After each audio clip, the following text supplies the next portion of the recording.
السلام عليكم. اليوم بغيت نوريكم وصفة ديال كوكتيل بالفواكه والخضر، ولكن قبل ذلك بغينا نشوفوا طريقة استعمال لا سنتريفيجوز. هاد العصارة هادي غنشوفوا طريقة استعمالها ومكوناتها. كاين بعض النساء اللي مازال ما عرفوش كيفاش يستعملوها، اذا فبالتالي هي الدور ديالها انها كتخرج العصير من اللب، يعني كتفصل اللب عن العصير.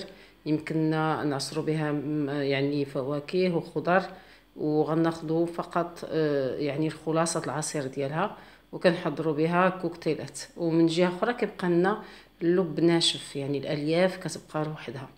اذا نشوفوا الان المكونات ديال هذه الآلة، ومن بعد نشوفوا كيفاش غنوجدوا هذا الكوكتيل من الخضر والفواكه. اذا اول شيء نشوفوا اذا هذا الغطاء ديالها، وهذا كنسميوه لو بوسوار. هذا لو بوسوار ده باش كتدفعي الخضره ولا الفاكهه. اذا بهذا اذا من هنا كتدخلي الفاكهه ديالك وكتدفعيها بهذا لو بوسوار. هذا الطريقه عندنا طريقه تبقى الدفع. هنا ملي غنخدمو غنشوفو واش كاين. اذا كتحل بهذه الطريقه من الجهه الاخرى ايضا غنحيد الغطاء. اذا هذه هي الشبكه باش كطحن. هذه هي اذا هذه هي الشبكه كتكون رقيقه، هي اللي كتدور وكطحن الفاكهه. هذه منين نستعملوا، يعني منين نبغيو منين نكملوا. كاين اللي كيلقى صعوبه باش ينظفها، ديري غير شي شيطه صغيره ديال السنان تكون جيده هي باش نظفوها، لان الشبكه عندها رقيقه. نحيدو هذا. سمحوا لي انني شاده بيد وكنخدم بيد. اذا هنا كيكون داك العصير هنا، وهنا كيكون الروبيني. هذا كنجروه هنا باش يتحل وكيكب العصير. اذا كان داخل كيكون مسدود، اذا دائما نحاولوا نجروه. وهنا هاد البلاصه هي اللي كيبقى فيها اللب، هي هذه. هنا كيبقى اللب ديال الخضره او الفواكه. اذا الان بعد ما شفنا وهنا كاين عفوا هنا البوطون ديالها ها هو. اذا كاين اوف وكاين واحد واثنان، يعني هنا السرعه واحد اذا بغيت سرعه قليله، او السرعه اثنان بالنسبه للحاجه اللي كتكون قاصحه بزاف. اذا نشوفوا على بركه الله الان العصير غنردها يعني غنعاود نسدها كامله اللي بغى يستعملها، ونشوفوا واش خاصنا في هذا العصير. الكوكتيل اللي غنصاوب الان هادو هما العناصر ديالو. غناخذ البربق، الشمندر الاحمر، انا خديت جوج. خديت التفاحه نقيتها لان تقدروا تستعملوها بجلدتها الا كانت بيو، ولكن دابا كيديروا المواد يعني الدواء وداكشي ما كنقدروش نخليو القشره ديالو. عندي هنا شي خيزوات وعندي خياره عندي عصير ليمون. عصير الليمون هو الاخر اللي غنضيف، ما غنستعملوش في هذه العصاره هذه. انا عندي ديجا معصور. اذا غنشوف الطريقه. اذا الطريقه سهله. هاد الروبيني ديالو غادي نفتحو نجرو. عندي هنا الطريقه خصو يتجر. هنا هذا اناء كيجي معاها، هذا اناء كيجي معاه باش كيتقوى فيه العصير. اذا هنا غادي انا فايته مستعمله دابا وجدت عصير وغنعاود نوجدو. اذا فبالتالي غادي نبداو على بركه الله. اذا ما عرفتش كيبان لكم البوطون، اذا غنبعد شوي باش تشوفوا بحال الطريقه. اذا هذا هو البوطون باش نشوفوا السرعه اللي غنستعمل.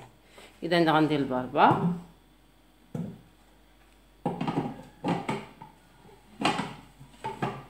وندير السرعه انا جوج.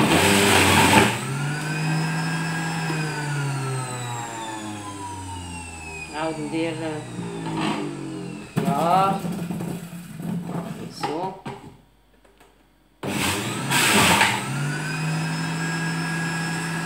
ونزيد تفاح.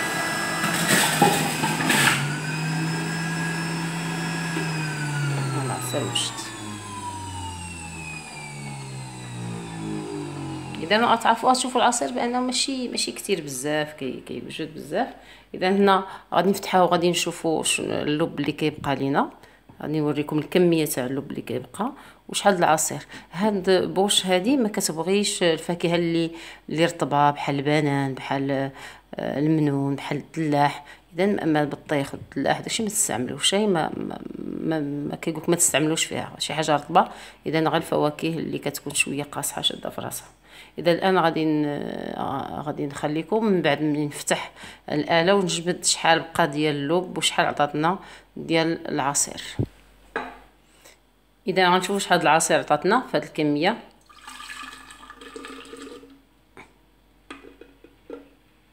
نوريكم. اذا هذا هو العصير اللي عطاتنا واللب اللي كيبقى ها هو. انا في حقا كيجيني حرام ان هذا اللب يتلاح.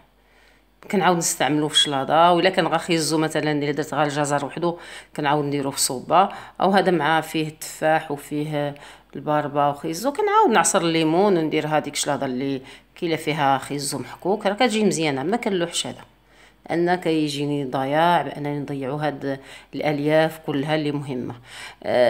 عاد تقولي علاش كتحتاجيها. اذا الواحد ما حتى كيجرب عاد كيعرف. هنا هاد الكوكتيل مثلا الدراري الصغار ما كيبغوش العصير، ما كيبغوش ياكلوا خيزو ولا الباربه، ولا تقدروا تعطيهم هاد العصير ديالها. العصاره كتكون فيها جميع الفيتامينات وهما غيبغيوها على شكل عصير. اما دائما ما جاتنيش لوتيليتي ديالها بزاف. هي كتعجبني في رمضان سورتو كنستعملها ملي كنبغي ندير العصير، ولكن كنحتفظ باللب انني كنصاوب به حاجه اخرى، نصاوب به عاوتاني شلاضه صغيره حلوه ولا شي حاجه. اذا هذا الكوكتيل ديال اش غندير، غنضيف عليه الليمون باش يكسر.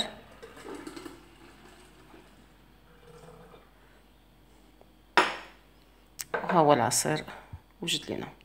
اذا هذا الكوكتيل راه مزيان بنين، فيه جميع الفواكه جميع العناصر الغذائيه، يعني كل خضره وكل فاكهه راه عندها انواع الفيتامينات اللي كتعطينا. يمكن ما نقدروش نقطعوا الخيار مع التفاح مع خيزو مع الباربه وناكلوهم، ولكن مع هذا العصير ما كتميزوش وكيجي لذيذ. ما كتضيفوا ليه لا اضافه لا سكر لا حتى شي حاجه، واحد ياخذو هكا طبيعي وهو منعش وصحي. كنتمنى هذه الحلقه تكون فاتكم، وفي لقاء اخر نشوفوا ايضا الات اخرين كهربائيه كيفاش نستعملوهم، باش اللي ما شاريهمش وبغى يشريهم يعرف اولا شنو هو يعني اليوتيليتي ديالهم، كيفاش يستعملهم، او واش هما مهمين ولا ماشي مهمين. لان كاين الات كثيره وحنا غا كنشريو احيانا كنشريو شي اله وكتبقى مخزنه عندنا في البلاكار ما كنستعملوهاش. هذه كنستعملها ولكن قلنا خاصه في الصيف في رمضان كنبغي هذا العصير هكا يعني كيجي فيه جميع فواكه وخضر كيعجبني مزيان. وحتى بالنسبه للرياضيين كيبغيو داك يجي ياخذوا عصارات الكرافس والمعدنوس والليمون اذا كيبغيو. الليمون ما كنديروش، الليمون كاين عصارته ما كنديروش الليمون هنا يتعصر فيها. شكرا على الوفاء ديالكم وتتبع القناة ديالي.